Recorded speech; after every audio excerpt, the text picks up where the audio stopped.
अस्सलाम वालेकुम नाज़रीन, मैं हूं रामीन सैयद और आप देख रहे हैं प्रोग्राम राज़ो नियाज़ ओरिया मकबूल जान और ज़फ़र हिलाली के साथ। नाज़रीन, इक़्तिसादी पैकेज की अगली किस्त हुसूल के सिलसिले में हुकूमत पाकिस्तान और IMF के दरमियान जो मुज़ाकरात हो रहे थे वो तात्तुल का शिकार हो गए हैं और इसकी वजह कुछ मामलात पर हुकूमत और IMF के दरमियान इख्तलाफात हैं।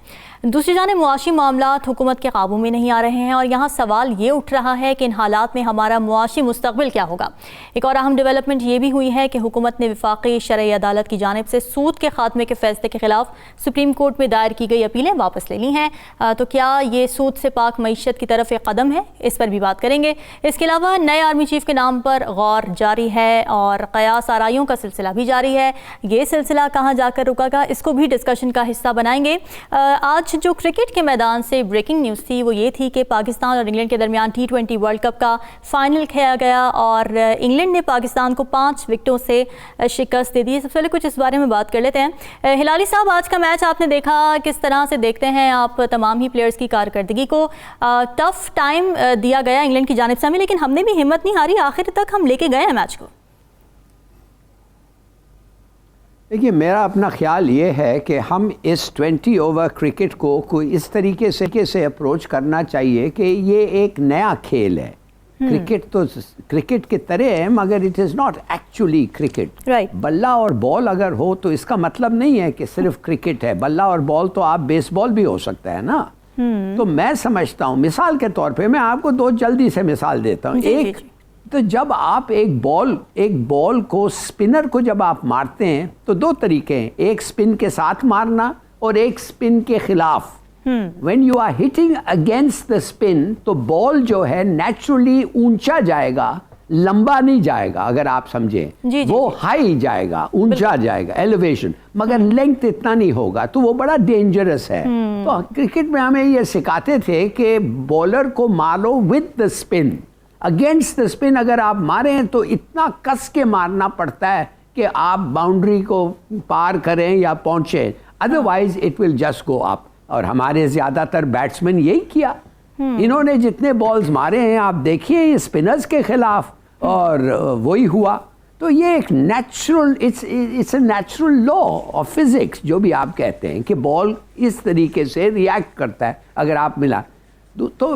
दूसरी बात यह है कि ये game it's completely different from cricket. इसका नाम भी नहीं होना चाहिए। इसको आप 20 ओवर्स रखें, कुछ और करें। इसकी अप्रोच जो होती है आपको, it should be of a different kind. I mean 18 ball, 36 ball में से पावर प्ले में 18 बॉल आपने एक रन नहीं स्कोर किया, डॉट बॉल से। You can't do that in 20 overs. हाँ, टेस्ट क्रिकेट में और गुड प्रॉपर क्रिकेट में आप कर सकते हैं। अगर बहुत अच्छी बॉलिंग है, बहुत अच्छा बॉल है, तो आप कुछ नहीं कर सकते। आप you can't hit it for 4 और 6 और अ रन, मगर 20 ओवर्स में यू गॉट 2, नहीं तो आप हार जाएंगे।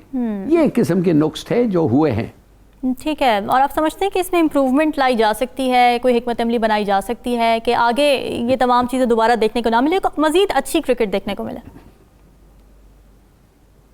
हाँ, देखिए, अगर आप नए तरीके से इसको सिखाएंगे, मिसाल के तौर पे वो जो एक विकेट के सामने आके छक्का मारते हैं विकेट कीपर के पीछे, कोई आदमी आपको वो सिखाएगा ही नहीं क्रिकेट में। अगर वो आप हरकत जाके करें in a proper cricket tuition, proper cricket क्या कहते हैं, एटमॉस्फेयर, वो कहेंगे यार ये कौन सा गेम आप खेल रहे हैं, क्या गेम खेल रहे हैं। ठीक है, नया अप्रोच होना चाहिए, नया अप्रोच।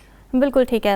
ओरिया साहब, ये तो हमने बात कर ली कुछ खेल के मैदान से, मईशत के मैदान में क्या कुछ हो रहा है? पाकिस्तान और IMF का अगला माती दौर ताख़ीर का शिकार हो चुका है और जो वजह ही सामने आ रही है वो ये है कि बजट पर सैलाब की वजह से जो असरात मुरतब हुए हैं उस पर इख्तलाफ है। तो आप समझते हैं कि पाकिस्तान ये इख्तलाफ जल्द दूर कर सकेगा?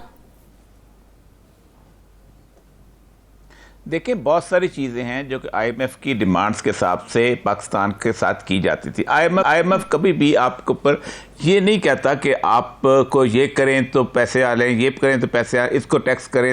वो कहता है आप अपने रेवेन्यू बढ़ा दें तो मुझे कोई ज़रूरत नहीं है कि मैं आपको क्या हूँ कि आप जनाब बिजली महंगी कर दें या फलां महंगा कर दें। वो कहता है कि GDP की रेशो के हिसाब से इतने आप टैक्स को इम्प्रूव कर लें।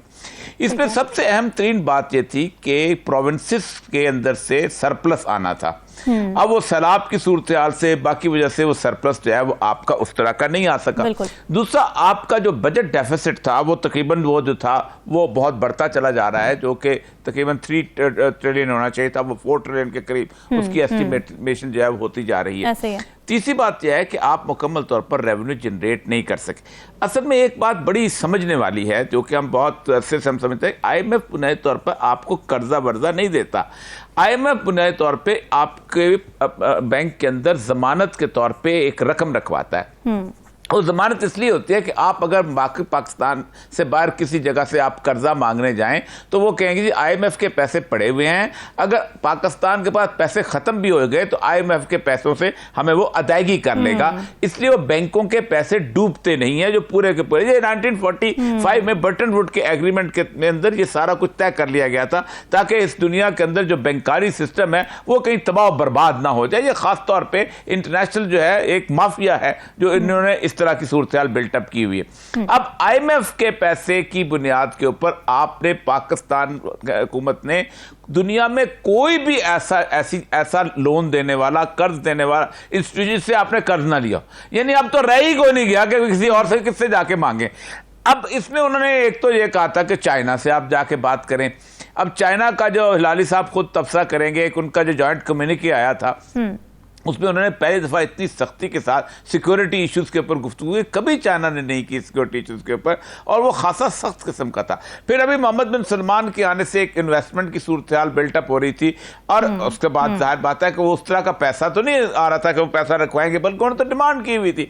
ये सारे के सारे इश्यूज जो हैं वो पाकिस्तान के इस ताज़ा, जिस पे हम इंशाल्लाह डिस्कस करेंगे कि हमारा जो अभी तक ये तय नहीं हो रहा कि पाकिस्तान का आर्मी चीफ कौन सी आएगा, ये मिस्ट्री जो चल रही है, अगर वही डिसाइड हो जाए ना तो उससे भी बहुत सारे मसाइल हल हो जाएंगे। वो अगर आज से 15 दिन पहले हो जाता तो तब भी ठीक था। ये सारे का सारा ये मिस्ट्री चल रही है, अनसर्टिनिटी की जो मिस्ट्री है हमारी, इस मिस्ट्री के अंदर उन्होंने उसको भी आगे कर दिया। अब वो बताएंगे तो नहीं कि हमने क्यों आगे कर लिया, लेकिन जाहिर बात है दुनिया पूरी की अखबारों में तबसरे यही चल रहे। एक तो यह है कि पाकिस्तान की इकोनॉमिक कंडीशन ये है, उसके बाद यह है कि हमारा जो अपना फॉरेन रेमिटेंसेस डाउन होनी शुरू हो गई हैं। वो कहते हैं इनके मुल्क के लोग इनके ऊपर भरोसा नहीं करते, अपना पैसा नहीं रखवाते, हम क्यों रखवाएं, हम क्यों दें। ये है ऐसी क्राइसिस जिसके अंदर जल्द अज जल्द कोई ना कोई फैसला कर लेना चाहिए आपको, वरना यह है कि IMF का अगर आपको ना हुआ तो फिर तो ना चीन देगा और ना फिर कोई और सऊदी अरब, ना कतर, कोई और भी नहीं देगा। बिल्कुल, बड़ी मुश्किलात खड़ी हो सकती हैं। हिलाली साहब, अगर IMF और हुकूमत में इख्तिलाफात हैं तो मईशत में बेहतरी के हुकूमत जो दावे कर रही है वो किस बुनियाद पर है? देखिए, जब आपने IMF के साथ मुलाकात किया तो आपने वादा किया था IMF को, आपने कहा था, मेरे ख्याल में मिफ्ता इस्माइल साहब ने कहा था कि वो GST general sales tax 600 trillion rupees raise करेंगे, बढ़ाएंगे। बिल्कुल 600 ट्रिलियन रुपीस, वो किधर है भाई? वो नहीं किया आपने। फिर आपने कहा 11% टैक्स टू GDP जो 11% है उसको 9% करेंगे, वो भी आपने नहीं किया। बिजली का प्राइस आपने एग्री किया था रेज करने, वो भी नहीं किया। तो उन्होंने कहा हम आके आपसे किस चीज पे बात करेंगे जब आप अपने वादा ही पूरा नहीं करते। आप समझ गई हैं ना? बिल्कुल, बिल्कुल। तो ये है। अब औरिया साहब ने बड़े अच्छे पॉइंट्स रेज किए। मिसाल के तौर पे मैं आपको बताता हूँ रेमिटेंसेस के बारे में। देखिए, रेमिटेंसेस 2.2 बिलियन हुए हैं एक महीने में, जब हमारा टोटल डिमांड है एक साल में 32 बिलियन। इस हिसाब से तो 26 बिलियन होंगे डॉलर। तो 26 बिलियन डॉलर अगर होंगे तो 6 बिलियन डॉलर की कमी होगी, वो किधर से आएंगे? तो दैट मीन्स एक्सपोर्ट्स हमारे 1% बढ़े हैं। भाई बड़ी अच्छी बात है, इंपोर्ट्स 27% कम हो गए, मगर at a cost.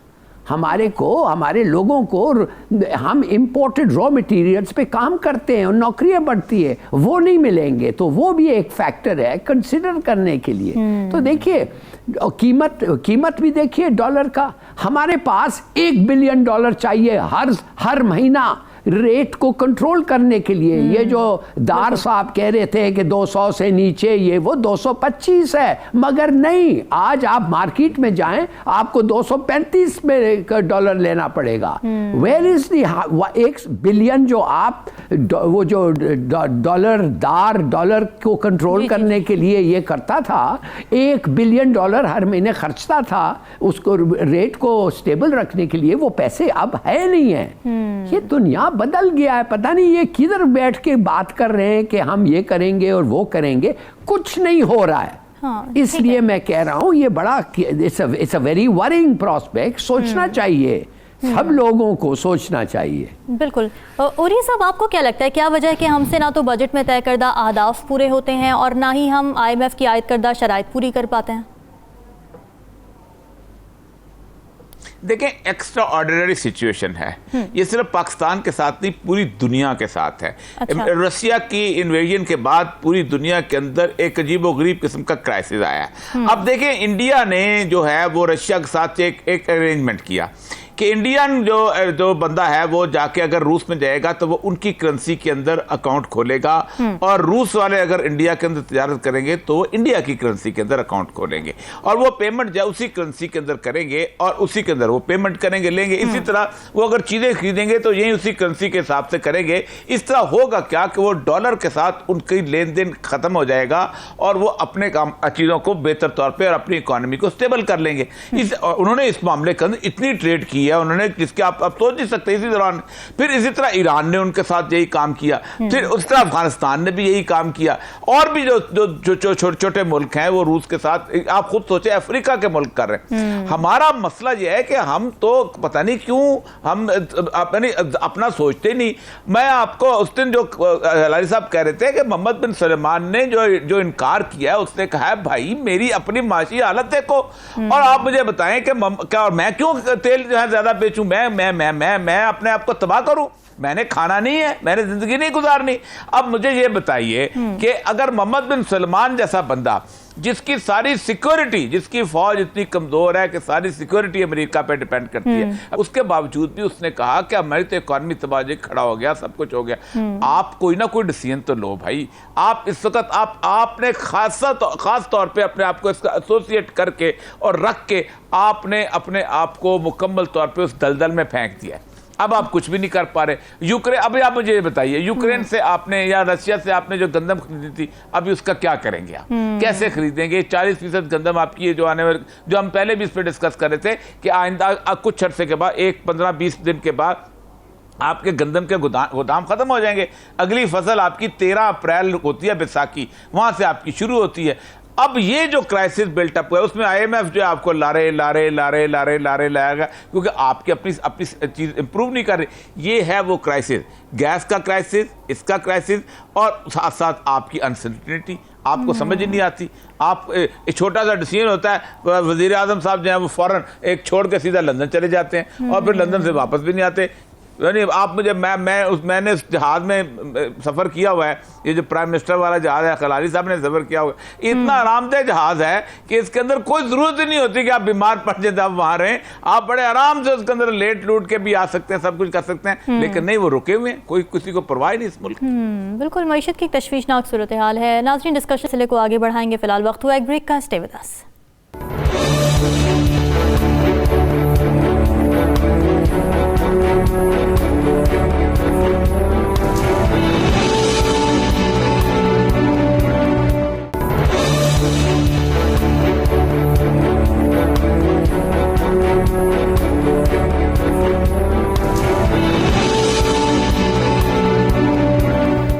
Welcome back. नाजरीन, एक अहम डेवलपमेंट ये हुई कि हुकूमत ने वफाकी शरई अदालत की जानिब से सूद के खात्मे के फैसले के खिलाफ सुप्रीम कोर्ट में दायर की गई अपीलें वापस ले ली हैं।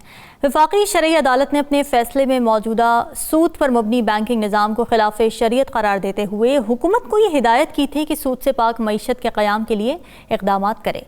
ओरिया साहब, हुकूमत ने जो दरख्वास्त वापस ली है, क्या इससे ये ज़ाहिर होता है कि हुकूमत सूद से पाक मईशत कायम करने के सिलसिले में मुखलिस है? देखिए, कायद-ए-आज़म मोहम्मद अली जिन्ना ने जब 1 जुलाई 1948 को स्टेट बैंक का इफ्तिताह किया था तो उसके अंदर ख़ास तौर पे कहा था कि मैं ज़ाती तौर पे आपके रिसर्च डिपार्टमेंट को विद कीननेस देखूंगा कि वो पाकिस्तान में जो माशी निज़ाम है वो किस तरीके से उस्तवार करती है according to the Islamic principles of justice, social justice and economy. और बल्कि यहाँ तक नहीं कहा, उसका अगला फिक्रा बहुत ही खौफनाक है। उन्होंने कहा था कि the western economic system has created such a mess that only a miracle can save it. यानी इतना बड़ा वेस्ट का नाकद शायद ही कोई शायद दुनिया के अंदर हो। और उसके बाद उन्होंने आगे भी उन्होंने कहा कि इस सिस्टम की वजह से इन्होंने इंसानों के दरमियान तफरीक पैदा किया है। It has resulted into 2 big Wars, कि 2 बड़ी जंगें जो हैं इसी इकोनॉमिक सिस्टम की वजह से हुआ। वो कायदान का पढ़ने वाले, उनकी आखिरी तकरीर है और स्टेट बैंक की वेबसाइट के ऊपर वो तकरीर पड़ी हुई। उसी की बुनियाद के ऊपर 1956 के कॉन्स्टिट्यूशन में भी यही था कि पाकिस्तान में एक इंटरेस्ट फ्री सिस्टम होना चाहिए। 1966 से 68 के दौरान 2 सालों के अंदर अयूब खान ने कहा इस्लामी नज़रियाती कौंसिल को कि इसका एक सिस्टम डिज़ाइन किया जाए। उन्होंने इस्लामी नज़रियाती कौंसिल ने मेहनत करके 2 साल में सिस्टम डिज़ाइन करके दे दिया कि इस तरह का बैंकिंग सिस्टम जो इस्लामिक इवॉल्व किया जा सकता है। लेकिन जाहिर बात है हमारा इंटरेस्ट नहीं था उसके अंदर, 56 के एक्ट के तहत भी नहीं था जो हमने स्टेट बैंक का बनाया। फिर रजाइया खान ने 1969 के अंदर उसको भेजा दोबारा। उन्होंने कहा कि नहीं, हम इसी पे आदा करते थे, हम ठीक है। ज़ियाउल हक साहब ने जब 1980 में शरीयत कोर्ट बनाई और उसके बाद फेडरल शरीयत बेंच बनाया और हदूद नाफज की, तो उनकी भी नीयत खालिस नहीं थी। उन्होंने कहा कि 10 साल तक ये जो शरीयत कोर्ट है ये किसी किस्म की कोई नहीं सुन सकती, कोई अपील नहीं सुन सकती। तो 91 के अंदर जब ये पूरे का पूरा बंद टूटा और 10 साल की मोहलत खत्म हुई तो तकरीबन 215 लोग जो थे वो चले गए फेडरल शरीयत कोर्ट के अंदर और उन्होंने अपील दायर कर दी। फेडरल शरीयत कोर्ट ने 92 के अंदर इसके खिलाफ फैसला दे दिया और कहा कि सूद, बैंकिंग सूद जो हराम है। उसके ऊपर नवाज शरीफ साहब उस वक्त बरसर इक़्तिदार थे, वो फौरन सुप्रीम कोर्ट में चले गए। लेकिन 92 से लेके आखिर तक 99 तक बेनज़ीर दौर था और ये इन्होंने फेडरल शरीयत जो अपीलेट बेंच है वो बनाया ही नहीं। न कभी चीफ जस्टिस जज नहीं देता, तो कभी जनाब उलमा नहीं आते, तो ये पूरा बना ही नहीं। लेकिन वो जब मुशर्रफ आया तो रूटीन के अंदर वो बन गया। तो उन्होंने 2-3 महीने की मेहनत करके दिसंबर के अंदर एक फैसला सुना दिया। जो 5 लोग थे, जस्टिस वजीउद्दीन अहमद, जस्टिस खलील रहमान, उसके बाद मुफ्ती तकी उस्मानी, महबूब अहमद गाजी और एक और। इन्होंने जब फैसला आया तो उसके बाद उन्होंने उसकी मुशर्रफ तेज आदमी था, उसने यूबीएल के थ्रू अपील कर दी और साथ ही पीसीओ के तहत जस्टिस वजीउद्दीन अहमद को भी फारग कर दिया, जस्टिस खलील रहमान को भी फारग कर दिया। तकी उस्मानी साहब से हलफ लिया लेकिन कहा कि नहीं, अभी तुम्हारी जरूरत नहीं। अगले दिन नोटिफिकेशन करके उनको भी फारग कर दिया गया। तो उस फैसले के खिलाफ सुप्रीम कोर्ट ने एक रिव्यू पिटीशन में उस पूरे 1000 सफ़े को फैसले को डिसमिस कर दिया और बगैर अपनी ट्रेडिशन के खिलाफ उसके खिलाफ अपना फैसला लिखने के बजाय वापस शरीयत कोर्ट में भेज दिया, और जो कि जिसके अंदर उन्होंने कहा कि इसको दोबारा अपने फैसले को देखो। हालांकि ऐसा तो होता नहीं, सुप्रीम कोर्ट का फैसला आ जाए तो अपना फैसला लिखो। वो फैसला वहां गया 2001 के अंदर। 2001 से लेके 20 साल ये फैसला, उसके अंदर हम भी पिटिशनर थे, 20 साल ये फैसला चलता ये अप्रैल के अंदर इन्होंने, जब जो चीफ जस्टिस साहब शहीद हो गए हैं, इन्होंने और 2 और जजों ने ये फैसला कर दिया। इस फैसला कर दिया और कहा कि 2027 तक आप सिस्टम जा ख़त्म कर दो। उसके खिलाफ ये हुकूमत गई थी अपील में। 22 जून को ये स्टेट बैंक और 4 शेड्यूल्ड बैंकों के थ्रू ये अपील में गए थे। अब इन्होंने अपील में गए, अब परसों तरसों 2-3 दिन पहले मौलाना फजल रहमान इसाक डार आए हैं। उन्होंने कहा कि ये हुकूमत अपनी ये अपील विड्रॉ कर रही है और हम जो हैं इसके बारे में हम सूद के ऊपर उसके बगैर हम इसके इकॉनमी को चलाएंगे। लेकिन उसमें एक कमाल कर दिया, जब ये गए थे तो ये खुद भी थे और 4 बैंक भी थे प्राइवेट।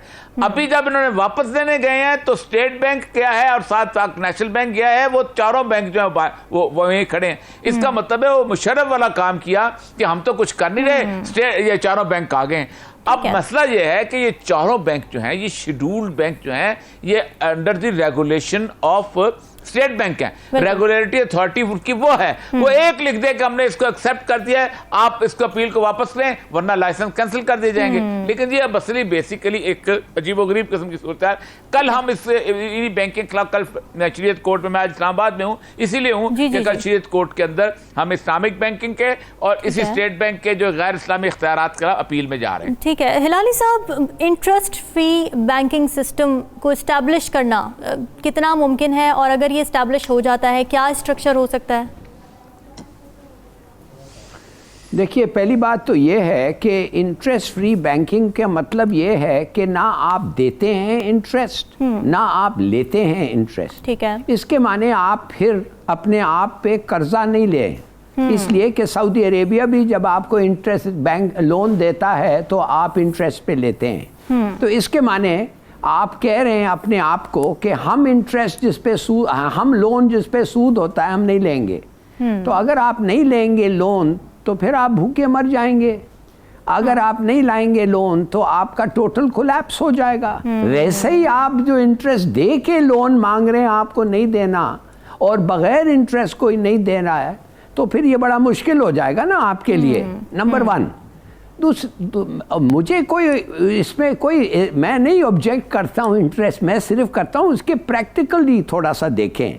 दूसरी बात ये है कि सुना ये है, आई मे बी रॉन्ग, कि मौलाना साहब जो ये हैं वो पीडीएम गवर्नमेंट को पूछ रहे हैं कि भाई मैं भी आपका पीडीएम में आया हूँ, मुझे क्या मिला है पीडीएम को सपोर्ट करते हुए, मुझे तो कम से कम कुछ तो मिलना चाहिए। तो अगर आप कह सकते हैं कि मैं अब जाके लोगों को कहना चाहता हूं कि सूद खत्म हो गया पाकिस्तान को और ये मेरा इन्फ्लुएंस है, चले अगर वो खुश हो जाते हैं इससे तो यानी हिलाली साहब ये सब ऑप्टिक्स के लिए हो रहा है, एक पब्लिक डिस्प्ले के लिए हो रहा है ये सब? नहीं, मैं नहीं कहता पब्लिक डिस्प्ले। हमारे औरिया साहब बैठे हुए हैं, औरिया साहब बैठे हुए हैं, he is not doing it for optics, he believes in it. भाई ये सिंसियर आदमी है, ये बिलीव करते हैं और ये उस लिए लड़ रहे हैं। मैं सिर्फ आपको कुछ एस्पेक्ट्स बता रहा हूं। देखिए, सबको पता है कि इस सूद का मतलब ये था कि यूशरी जो होता है वो एक्सप्लॉइट करता है, वो बंद इस्लाम में मना है। ठीक है ना? इस्लाम कहता है कि आप पैसे जनरेट करें और प्रॉफिट, पैसे से जब आप जनरेट करते हैं तो वो आपके एंटरप्राइज से हो सकता है, not as rent, not as usury. जो एक्सप्लॉइटेटिव रेट्स जो आप रखते हैं वो गलत है। तो इधर क्या हुआ, बैंक्स और गवर्नमेंट्स क्या कहने लगे? बैंक्स को जब गवर्नमेंट कह रही है कि 15% हमने रेट रखा है, तो इस्लामिक बैंकिंग जो इस मुल्क में हो रहा है, 14% इस्लामिक बैंकिंग इस मुल्क में है। हर बैंक में एक विंडो है इस्लामिक बैंकिंग के लिए, और बैंक्स को वो कहा जा रहा है कि हम भी आपको 15% कोशिश करेंगे देने के लिए। सुनिए, ठीक है, गवर्नमेंट कह रही है कि 15% आपको मिलेगा, बैंक्स, इस्लामिक बैंकिंग कहती है हम कोशिश करेंगे, तो अगर वो ना मिले तो फिर we are not to blame, इसलिए कि इट इज नॉट डेफिनेट। मगर एक्चुअली होता क्या है, जब कोई ऑफर करता है आपको कोशिश का, उसका मतलब है जब आप जाते हैं और वो कहता है हम आपको 15% कोशिश करके देंगे, जब वो नहीं दे सकते तो आप अपने पैसे निकाल लेते हैं उधर से आप पैसे निकाल लेते हैं। आप समझ गए ना मेरी बात? जी, जी, जी। तो विदाउट रिस्क आप चाहते हैं विदाउट रिस्क, मगर एक्चुअली विदाउट रिस्क लेना मना है। तो अगर एलिमेंट ऑफ रिस्क आप डाल दें तो लोग कहेंगे कि मैं एलिमेंट ऑफ रिस्क क्यों, so you have to ban it in the whole country. और आपको कहना पड़े, फिर बैंक्स कहेंगे हाँ हम आपको मुनाफा देंगे, ये ले लें वो ले लें, तो आपको जज करना पड़ेगा, और अगर नहीं मिला तो आप कुछ नहीं कर सकते। आप कहेंगे चलो हमने रिस्क लिया था, हमें मिला नहीं। ये फैक्टर्स हैं जो सोचना पड़ता है। आसान है कहना कि मना, आसान है कहना नहीं मना, but you have to think about why you are preventing it और why you are allowing it. ठीक है, ठीक है नाज़रीन, और मामले पर बात करेंगे। फिलहाल वक्त हुआ एक ब्रेक का, stay with us.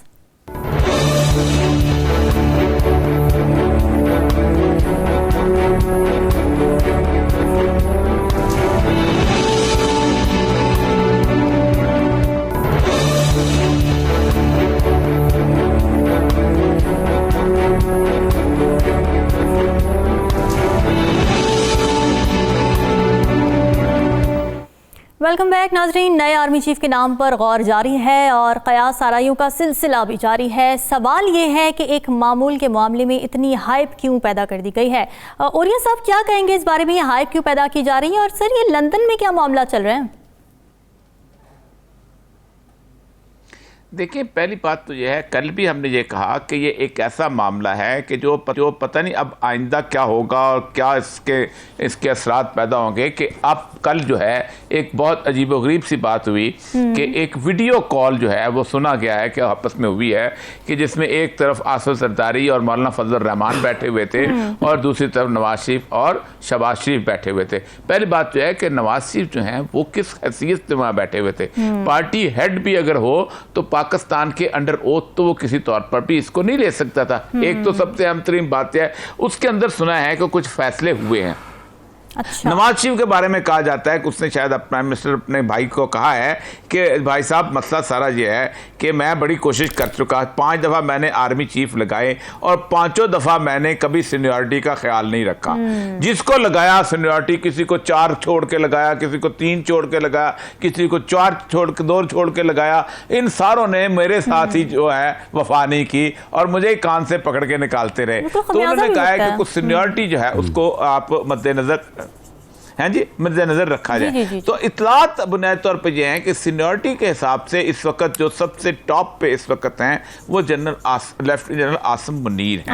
Asim Munir साहब जो हैं वो गुजरांवाला में आखिरी कोर कमांडर रहे थे और उसके बाद अभी इस वक्त क्वार्टर मास्टर जनरल भी हैं और वो बहुत से, लेकिन उनके बारे में ये कहा जा रहा है कि वो 27 तारीख को रिटायर हो जाएंगे पहले।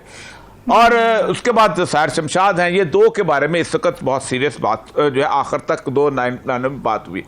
अब 3 तरीके हैं आसिम मुनीर साहब को आर्मी चीफ लगाने के। एक तो ये है कि जनरल माजवा साहब 3 दिन पहले 4 दिन पहले रिटायर हो जाएं और वो उसके बाद उनको लगा दिया जाए, क्योंकि फिर उस वक्त तक वो नौकरी के अंदर मौजूद होंगे। और दूसरा तरीका ये है कि वो उनको पहले उनकी अनाउंसमेंट कर दिया, जो कुछ भी है ठीक। लेकिन असल तरीका जो है वो जो सुना ये है कि मुझे अपनाया जा रहा है इस वक्त कि वो उनको ये एक vice chief of army staff होता है 4 स्टार जनरल, वो जो मुशर्रफ ने कियानी साहब को लगाया था। इससे होता यह है कि फिर अपॉइंटमेंट की जरूरत नहीं होती, तो वो ऑटोमेटिकली जो है ना वो मुशर्रफ ने उनको अपनी स्टिक हैंड ओवर कर दी थी जब वो जाने लगे थे। तो अगर आज या कल 2 दिन के अंदर ही अगर आसिम मुनीर साहब को vice chief of army staff बना देंगे तो वो 4 स्टार जनरल हो जाएंगे। तो अगला 3 साल का टेन्योर जो है वो पूरा करेंगे। तो उससे होगा ये कि जब वो बाजवा साहब रिटायर होंगे तो वो उनको दे जाएंगे। और साहिर शमशाद साहब जो हैं वो भी बड़े कॉम्पिटेंट अपना जनरल हैं। उनके बारे में कहा जाता है कि खासे सीरियस किस्म के आदमी हैं, पढ़ने लिखने वाले आदमी हैं। तो उनके बारे में ये कहा जा रहा है कि उनको शायद ऊपर ले जाया जाए, उनको अपना chairman joint chief of staff committee.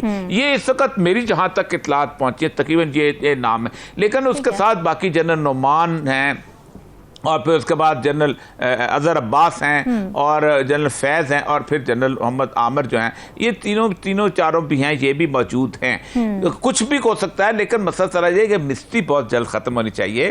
और ये इतनी बड़ी बात नहीं थी जिसको इतना लटकाया गया है, कभी ये इस चीज़ में कभी इस चीज़ के अंदर। लेकिन सुनने में ये आ रहा है कि अब शायद इमरान खान साहब ने भी यही कह दिया है कि जो भी अपना सीनियर हो उसको लगा दिया जाए। अब सीनियर का मामला है, टेक्निकल आ गया हुआ है, टेक्निकल सीनियर मोस्ट है जी हाँ वो हैं, ये मसला आ गया जी ठीक है। अच्छा हिलाली साहब, सदर मुमलिकत ने कुछ मुलाकातें की, मुज़ाकरात की कोशिश की, लेकिन मुज़ाकरात हो नहीं सके। सदर मुमलिकत ने एक तरफ ये कहा कि आर्मी चीफ की तैनाती पर आइन मुशावरत की इजाज़त नहीं देता है और दूसरी तरफ वो ये भी कह रहे हैं कि आर्मी चीफ की तैनाती पर मुशावरत हो जाए तो कोई हर्ज भी नहीं है। तो ऐसे में सवाल ये कि जब एक चीज़ आइनी है ही नहीं तो हर्ज कैसे नहीं? सीधा साधा बात क्यों नहीं करते हैं हमारे जो प्रेसिडेंट साहब हैं? हम क्या इस एक्सरसाइज में, हमें जानना चाहिए सबसे अच्छा आर्मी चीफ कौन होगा, सबसे अच्छा मिलिट्री माइंड कौन होगा, सबसे अच्छा अपने ट्रेनिंग और कैपेबिलिटीज से कौन है। रिकॉर्ड को देखो, उसके ACRs को देखो और देख के बैठ के फैसला करो। इधर तो हर चीज और होता है, मेरे साथ कैसे चलेगा, मुझे ये मदद करेगा, मैं इसको अगर हाँ कह दूं तो ये तो ऐसा नहीं निकलेगा, वो दगाबाजी तो मेरे साथ नहीं करेगा। यार ये किस किस्म के लोग हैं? आप किसको सिलेक्ट कर रहे हैं? आप एक पॉलिटिशियन को सिलेक्ट कर रहे हैं? आप एक डिप्लोमेट को सिलेक्ट कर रहे हैं? आप किसको कर रहे हैं? आप एक मिलिट्री माइंड देख रहे हैं, 4 लोग 5 लोग से सबसे अच्छा कौन है, वो तो आप नहीं कर रहे हैं। और एवरी अदर कंसिडरेशन, ये नवाज शरीफ जो कहता है 5 दफे इसने किया है, किस बेसिस पे किया? मैं आपको बता सकता हूं, मेरे साथ तुम लॉयल रहोगे ना, मैं जो आपको करूंगा ना, कोई गारंटर है कि तुम वाकई वो, यार what is this? It is shameful. बिल्कुल। ओरिया साहब, आपको क्या लगता है, सदर मुमलिकत ने यह भी कहा कि मुज़ाकरात के लिए कोशिश जो कामयाब नहीं हुई है, इंतखाबात का भी कोई हल नहीं निकला है, तो क्या हम ये समझें कि मुकम्मल डेडलॉक है? और अगर ऐसा है तो नताइज क्या होंगे फिर इसके? देखिए, जितनी जल्दी आप इस डेडलॉक से निकल जाएंगे उतना जल्दी आपके लिए बेहतर है। एक बात तो यह है कि जितनी जल्दी उसका फैसला कर ले उतना अच्छा हो जाएगा। अच्छा, उसके बाद दूसरी बात यह है कि आपकी इस वक्त पार्लियामेंट जो है वो डावाडोल की सूरत हाल के अंदर है। 13 पार्टियों का इत्तेहाद है। 13 पार्टियों का इत्तेहाद जो है वो किसी तौर पर कोई करने को तैयार नहीं है। हर किसी की नजरें जो है अगले 10 महीने के बाद इलेक्शन के अंदर है। अगर वो 10 महीने के बाद है, वरना तो पहले हो जाने चाहिए थे। ठीक, अब सबसे बड़ी बात यह है कि उसके अंदर आप देखें, पीपल पार्टी कोई नजर आती है? नहीं नजर आती। वो कहती है जो गाली खानी है वो नून लीग खा ले, वो उन्हीं को पढ़ रही है। आप कभी आप देखें, मुझे कभी जरदारी में बिलावल ने कभी इशूज के अंदर आके गुफ्तगू की है? पीपल पार्टी के बंदों में तो उन्होंने कमरजमान कायरा को कहा हुआ है, भाई साहब जाओ। कमरजमान कायरा साहब अपने जिस इलेक्शन के जिस हल्के के वहां से उनको पता है उन्होंने जीतना भी इतना तो है नहीं, ये अपना करते रहे। लेकिन कभी आप इनको डिफेंड करने के लिए कभी पीपल्स पार्टी वाले आए हैं? एक उन्होंने शरजील मेमन को रख दिया हुआ है कि तुम इमरान खान के खिलाफ बातें करते रहो और कुछ नहीं करते रहे। ठीक, उसके बाद अब तो फजल रहमान डिफेंड नहीं करता इन सारी चीज़ों को, वो कभी कभी इमरान खान के खिलाफ बयान दे देता है। तो ये 13 पार्टियों की गवर्नमेंट जो है वो ज़ाहिर बात है इकट्ठे तो कभी लड़ेंगे नहीं इलेक्शन। अगर लड़ भी ले तब भी बड़ा मसला है उनके लिए। एक बहुत बड़ा जॉइंट जो है उनके सामने इमरान खान का आके खड़ा हो गया 10 अप्रैल के बाद। इसलिए पाकिस्तान जितनी जल्दी 2 चीज़ों का फैसला कर ले, इलेक्शन कब करने, सबसे पहले तो आर्मी चीफ का कर ले। और मैं एक बार बताऊं, आर्मी चीफ का फैसला जितनी जल्दी हो जाएगा ना, उतनी जल्दी इलेक्शनों का भी फैसला हो जाएगा। वो खुद आके ना तय कर लेगा कि चीजें कैसे होनी है। इनको खुद आप देखें, आप बताऊं, अभी कुछ दिन पहले 2 दिन पहले जो हो रहा था कि ये गवर्नमेंट से कुछ इत्तेहादी निकल जाएंगे, क्योंकि वो मसला बना रहे थे कि हमारे लिए कोई रास्ता नहीं बन रहा। देखिए, आप MQM ने अब देखें कि उसका कहा है कि जी हम बल्दियाती इलेक्शन नहीं होने देंगे, क्योंकि पहले इनकी मर्दनशुमारी को क्यों नहीं होने देते? उनको पता है कि बल्दियाती इलेक्शन में PTI जीत रही है, मसला बनाएगी उनके लिए। ठीक, जमात इस्लामी करना चाहती है, उनका भी एतमाद है कि शायद हम जीत जाएंगे। ये सारे के सारे जो हैं वो अपना अपना खेल खेल रहे हैं और मुल्क इसमें तबाह हो रहा है। बिल्कुल, बड़ा ज़रूरी है कि इस डेडलॉक से जल्द निकला जाए और इकोनॉमिक स्टेबिलिटी की तरफ बढ़ा जाए। नाज़रीन, आज की डिस्कशन आपने सुनी, अगले हफ्ते हाजिर होंगी मज़ीद अहम मौज़ूआत के साथ। हमें दीजिए इजाज़त, अल्लाह हाफ़िज़।